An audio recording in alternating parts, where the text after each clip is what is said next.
Foi um período de muita confusão, né? Primeiro porque aquela coisa sensacional, mexer com rico, né?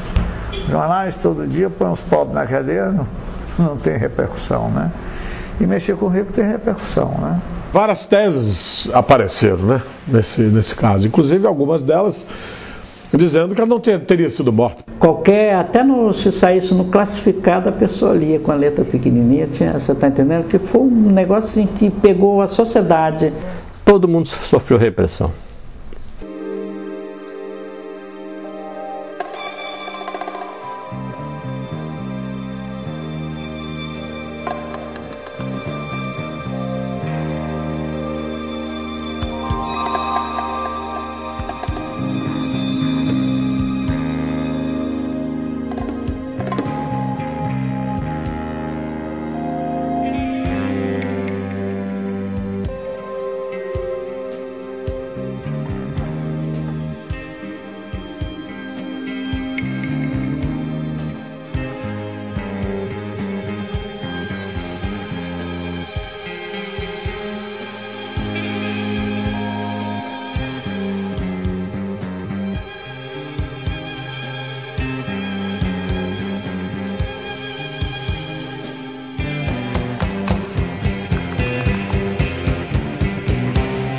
Bom, a Araceli foi um caso policial assim,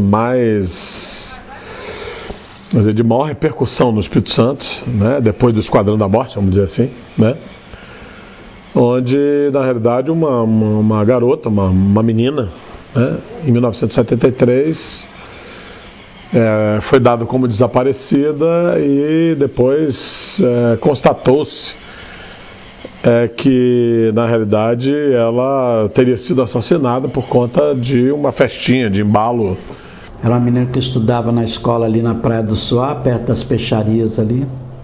18 de maio de 1973, Araceli levou um bilhete da dona Lola, entregou à professora dela, que era a Marlene Stefenon Seulin, para que ela saísse mais cedo. Araceli chegou até a ser vista ali na Praia do Suá, na Avenida Cesilau, onde ela pegava o ônibus, em frente à lanchonete Quisquina, que existia naquela época. Era um dos points, né, de Vitória. E ela não chegou em casa.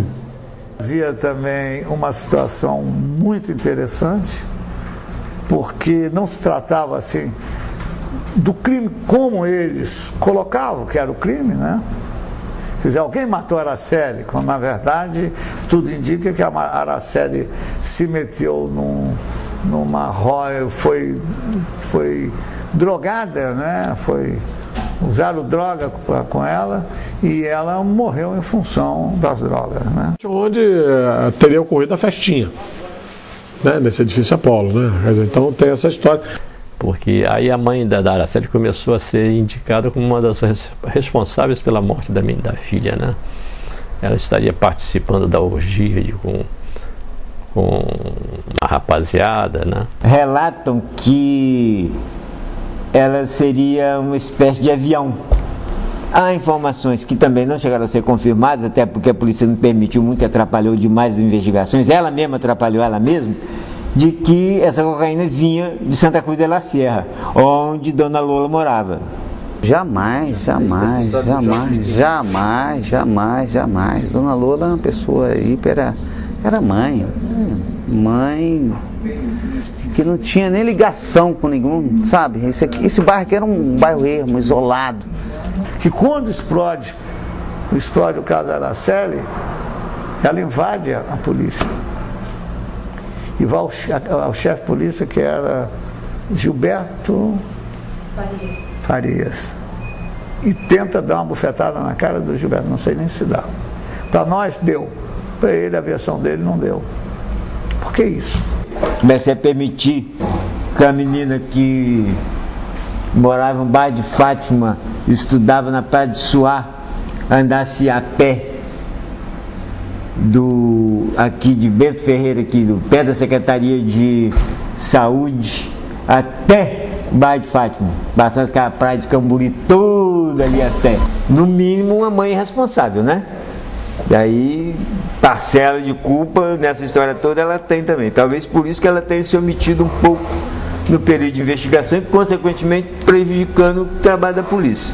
Na hora que você fala quem matou a Araceli, vem na cabeça de todo mundo, da minha geração, da geração posterior, da geração de vocês.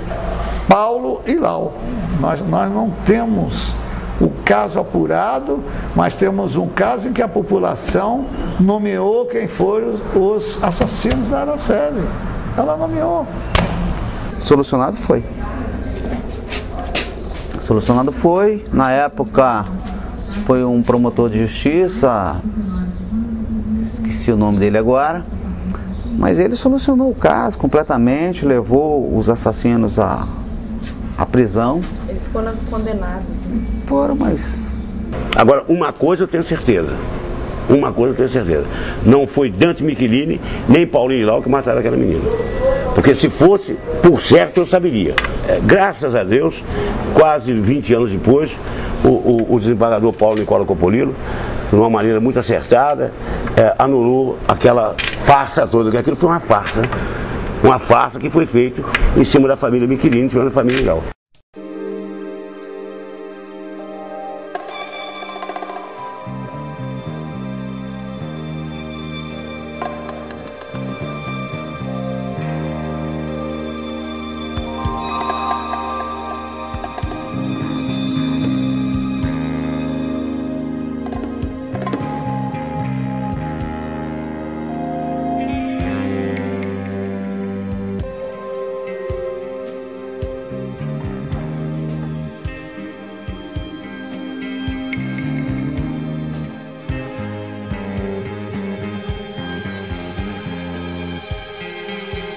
Eu estava fechando a primeira página do jornal A Gazeta e aí tocou o telefone, eu fui atender, era Valmor Miranda, que era o editor de polícia.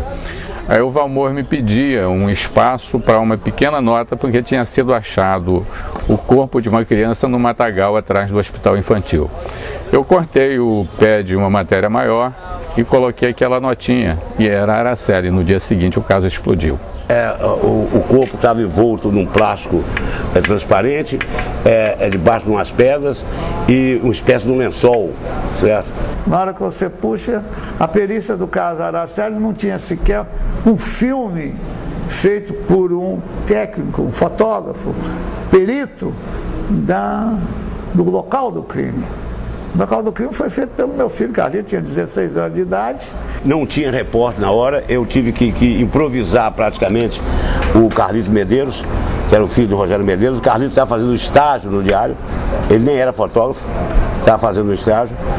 Então eu tive que pegar ele a laço quase para ir para lá para fotografar os despojos. Que a polícia está claro que foi corrompida, sem dúvida nenhuma. Né? Quer dizer, os assassinos ou a família dos assassinos, eles corromperam a polícia para destruir provas. Isso aí a matéria é tranquila nesse sentido. Uma bagunça total, porque não há dúvida que esse coronel Manuel Araújo estava comprometido em pelo menos livrar a cara dos Michelini, da família do Zilau. Né? Uma tentativa de suborno, porque um advogado que está trabalhando um caso que tinha repercussão, que tinha um caso Araceli, te chama na sala dos promotores, você sozinho, o advogado, você e a filha do advogado, que também é advogado e está trabalhando no caso, pega um envelope desses de 50 por 20, pardo, vira em cima da mesa, rola aquele pacotão de dinheiro para todo lado e o cara começa a conversar com você sobre o crime. Acho que não tem como entender que não seja tentativa de suborno. Eu levei um susto, falei, doutor, guarde isso aí que eu não posso ver muito dinheiro assim não, porque senão eu fico tentado.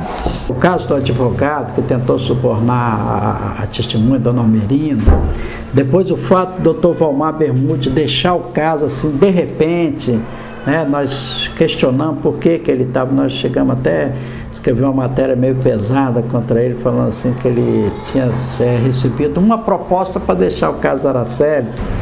Muito pelo contrário, eles nunca Eu posso dizer de cadeira porque eu convivi com eles, acompanhei. Nunca me ofereceram nada, nem me pediram nada, pelo contrário, eles me pediram que eu procurasse mesmo. Mas a gente chegou um dia no gabinete do secretário de segurança, na época era o coronel Hugo Eisenlohr, e ele virou e falou para mim: Zé, tem um furo para você. Eu digo: o que foi? Porque a casa já estava no final. A justiça acabou de decretar a prisão preventiva do Dante e do Paulinho Elau. Eu falei: meu Deus, voei pro jornal, né? Cheguei lá e falei: ó, decretar a prisão preventiva do pessoal. Ah, quem falou? O secretário de segurança. Ele deu uma notícia.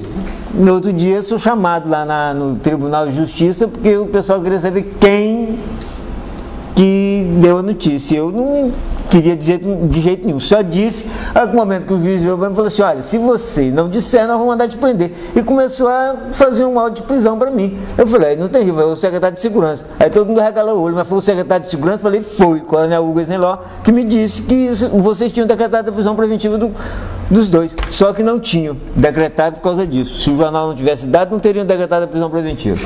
Ninguém me convence de que eu fui usado numa armação entre eles para que a prisão preventiva acontecesse. Teve história de desembargador corrompido, teve história de, entendeu? Porque chegaram a mandar prender o Paulo Elau, né? O Paulo Elau chegou a ser preso e tudo, né? E depois caçaram se eliminar. Isso é muito comum aí acontecer, né? Aí começaram a surgir as informações e contra-informações. Primeiro, de que o corpo não era de Araceli. Várias teses apareceram, né, nesse caso. Inclusive algumas delas dizendo que ela não teria sido morta, porque as provas que foram coletadas não levavam a qualquer um, a qualquer criminoso, vamos dizer assim. Eu fui à Bolívia, certo? Eu e Paulo Torres fui à Bolívia atrás da Dona Lola, porque o Jéssica Mata, que era deputado, tinha passado por lá e tinha ouvido lá uma conversa de que a menina não era a filha de seu Gabriel Chance e o pai tinha vindo aqui levado de volta, que ela estaria lá.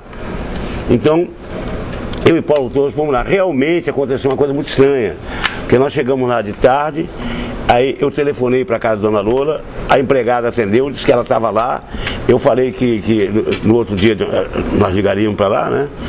E no outro dia, quando eu liguei, ela já não estava mais, não conseguimos mais ver. Quer dizer, na verdade, o jornal mandou um repórter para ver se a hipótese se confirmava, se ele estava vivo na Bolívia, acreditando que aquele corpo não seria o dela, né? Aquele corpo que foi achado. Surgiu a Marisley Fernandes Muniz, lá na Praia da Costa. Ela, contando para as amigas dela, ela confessou que que era namorado do Paulinho, que ela viu, né, como é que eles fizeram o carro que eles usaram, um carro manguia vermelho na época, para se livrar do corpo, né? Eu conversei com ela diversas vezes, cada vez que eu conversava com ela, ela me contava uma história diferente. Os depoimentos que ela prestou, tanto na polícia como na justiça, cada vez que ela ia ser ouvida, uma vez ela disse que tinha visto Paulinho Elau atrair a menina com sorvete. Depois ela disse que tinha visto Paulinho Elau atrair a menina com a boneca. Depois, a primeira vez, Paulinho Elau estava num carro branco. Outra vez, Paulinho Elau já estava junto com o Dante Michelin. Enfim. Marisley, entrevistei Marisley várias vezes. Ela cada dia falava uma versão. Marisley era terrível. Na verdade, você cobriu um caso que você contava com a prostituta das provas, que é só depoimento de pessoas. Fui discriminado, sim. Pela comunidade, sim, pela sociedade, sim, e até por certos colegas que vinham lá do raio, que os patos vinham do Rio, não sabiam de droga nenhuma, certo? E como quando eu explicava, tentava explicar para eles a sujeira que era, certo? Eles falavam: que nada, você está levando o seu. Bastante. A polícia dava informações, muitas delas equivocadas, exatamente para desviar a atenção da imprensa do fato verdadeiro. Eles queriam desviar dessas famílias o foco do noticiário. O caso Araceli foi um caso tumultuado, muito tumultuado. A polícia tumultuou, a imprensa não deu conta dele. Os diretores de jornais, algumas matérias haviam censura mesmo, tá? Algumas matérias assim um pouco mais vibrantes e tal, não sei o quê. Havia muita repressão, tudo que a gente escrevia, você está entendendo? Não era a repressão do editor, do dono do jornal, era de fora para dentro, que era da Polícia Federal, era da Polícia Militar, era da Polícia do Exército, era da Polícia Civil. Então, houve uma interferência da Polícia Federal proibindo a publicação de qualquer coisa que não tivesse sido expedida a informação pelo delegado responsável pelo inquérito. E se o delegado não desse, nós não tínhamos notícia. Houve colegas que foram presos, eu mesmo e o fotógrafo ficamos presos por causa de um filme que a gente fez, tivemos que fazer o filme escondido. Aí nós combinamos que eu abriria a porta, que a dona Almirante estava bem de frente, o secreta faria foto, correria junto com o Zé Maria, no caminho ele trocaria o filme, daria o filme que ele tinha batido da dona Merenda para o Zé Maria e colocaria um outro filme na máquina caso houvesse algum empecilho, houvesse algum problema. E de fato houve mesmo. Depois que ele fez a foto, os policiais correram atrás da gente. Ou entrega o filme ou vocês não saem daqui. Quer dizer, tivemos que entregar o filme. Mas mesmo assim entregamos o filme errado. O filme de verdade nós levamos. Aí depois entrou direção de jornal, tudo para poder controlar. Mas era uma situação desagradável. Havia sim uma repressão, uma pressão contra a gente, sim. Acho que o jornal também exagerou um pouquinho naquela época, né? Acho que não precisava também essa onda toda, né? Quando eu estava trabalhando na Gazeta, cobrindo o caso Araceli, eu tinha a obrigação de acompanhar e trabalhar na apuração dos fatos. Se isso ia vender jornal ou não, escapa a mim como repórter. A incumbência que eu recebi foi: Zé, temos que trabalhar nisso para resolver esse problema. E assim que eu fazia. Porque você trabalha com jornalismo de primeira versão, da primeira versão. Quer dizer, então, minha amiga, bateu na pessoa, não adianta depois você corrigir, porque já liquidou a pessoa. Fica a primeira versão que a imprensa dá. Um repórter, que eu não vou citar o nome dele, mas vou dizer o nome dele, é Erildo, ele agora está em Guarapari. Esse cidadão uma vez arrumou uma cascata, arrumou uma boneca, ele achou uma boneca. Lá perto do hospital infantil, lá pra cima, ele achou uma boneca. Aí, como tinha a história da boneca, isso uns 3 anos, ou 4 anos depois, certo? E ele, na Serra, naquela mesma necessidade de fazer notícia, né? Ele arrumou a história que aquela boneca era a boneca que o Paulinho Giraldo tinha levado para a série. E a Marilene reconheceu. Aquela boneca de pano, velho, caiu nos pedaços, sem cabeça, certo? E a Marilene reconheceu. E a polícia botou lá que era a boneca mesmo, certo? E tinha, enfim, depois ele ria, Pachu. Falei, eu tô uma vergonha nessa cara. Rapaz, é notícia, é notícia. E a gente tinha que dar sempre, até porque o caso vendia também o jornal, né? Claro, isso é um negócio comercial, o jornal é um negócio comercial. Que era uma concorrência da imprensa. Todo dia tem que ter uma manchete. O caso Araceli era um pouco isso. Todo dia tinha que ter uma manchete. Todo dia tinha que ter uma manchete. Então o Dudu Cabral dava preferência para fulano, a Gazeta tinha isso, a Tribuna tinha isso, o Diário tinha isso. Havia uma competição. E eu ficava atrás do Pedro Maia para trabalhar, porque Pedro Maia é brilhante, mas se não tiver futucando para ele funcionar. O Rogério Medeiros, quando chegava lá à tarde, 6 horas da tarde, que eu estava voltando para a redação, ele gritava lá de cima: Pedro Maia, Araceli, trouxe Araceli, vai lá, então eu tinha que me virar para arranjar uma notícia da Araceli. O caso Araceli também teve um sensacionalismo, né? A imprensa faz, em cima de todo caso que tem repercussão, faz parte do jogo, faz parte do espetáculo, faz parte da coisa. Senão, como é que vão vender jornal, como é que vão pagar meu salário? Certo?